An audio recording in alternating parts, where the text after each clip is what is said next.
maxaa lagu dhahaa shaqo af Ingiriisi?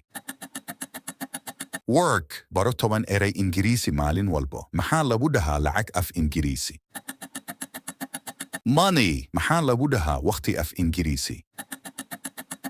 Time haddii saddexda ugu horeyso aad saxday leeg saar muuqaalka. Maxaa lagu dhahaa maalin af Ingiriisi? Day maxaa lagu dhahaa habeen af Ingiriisi?